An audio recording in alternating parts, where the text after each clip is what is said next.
vocês que acompanham aqui o canal Retorno do Rei, sejam bem-vindos. Hoje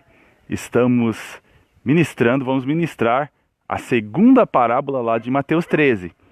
Então, na quinta-feira passada, nós lemos a parábola de Mateus 13, a primeira, que fala sobre o semeador que saiu a semear uma semente. Então, nesta primeira parábola de Mateus 13, nós vemos que Jesus falou da estrutura. Ele falou que o Filho do Homem saiu a semear uma semente e ele falou sobre 4 tipos de solo, que nós vimos quinta-feira passada. Então ele falou sobre a estrutura que recebe a semente, que é a palavra de Deus. É a palavra do reino dos céus. E na segunda parábola, Jesus vai falar da essência. Por quê? Porque ele diz assim: um homem semeou boa semente no seu campo. Porém, vindo à noite, quando os homens dormiram, veio o inimigo e semeou trigo no meio deles. Depois, quando a semente germinou e frutificou, os homens disseram assim: Senhor, nós não semeamos boa semente no nosso campo? Por que nasceu também o joio? E aí o Senhor disse: foi um inimigo que semeou o joio no meio do trigo. E os homens disseram: então, Senhor, nós devemos retirar o joio para que o trigo cresça? O Senhor disse: não, porque vocês, ao retirarem o joio, vocês vão retirar junto também o trigo. Deixem crescer os dois para a ceifa. E na ceifa recolhei primeiro o joio para ser queimado, e depois recolha o trigo para recolher no meu celeiro. Depois a parábola se encerra aí. Essa palavra foi dirigida a toda a multidão, mas depois Jesus foi para casa e os seus discípulos se achegaram a ele e perguntaram: mestre, nos ensine a parábola do joio e do trigo. E aí Jesus começou a dar interpretação sobre estas coisas. E ele disse: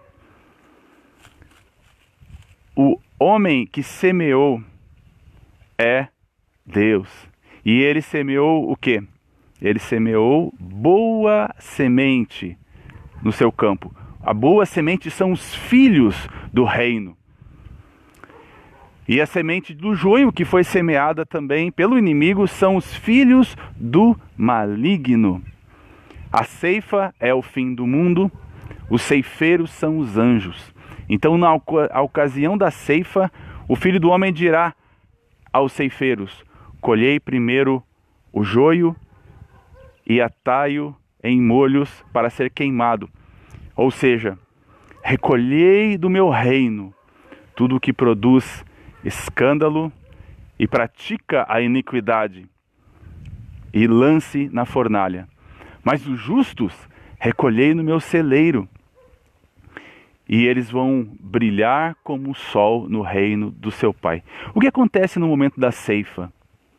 No momento da ceifa, fica claro quem é joio, quem é trigo. Quem é trigo vai produzir fruto.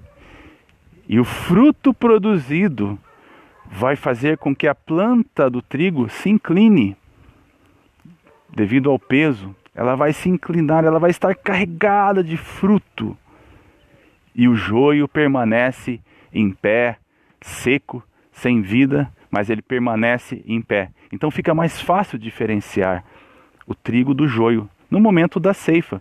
Então assim será na consumação dos séculos, assim será no fim desta era. Haverá uma diferenciação entre o trigo e o joio. O joio são as pessoas que crescem no meio do trigo, no meio dos verdadeiros cristãos. Eles parecem cristãos, eles às vezes falam como cristãos, às vezes eles agem como cristãos, mas eles são joio, são filhos do maligno. E eles não produzem o fruto.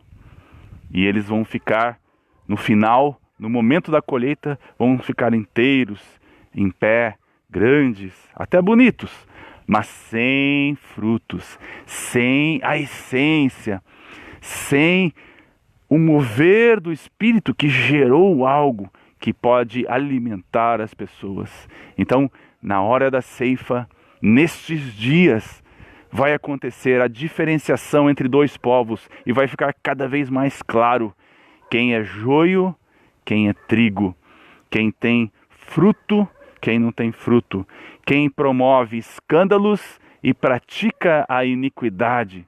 É o joio que vai ser ajuntado primeiro.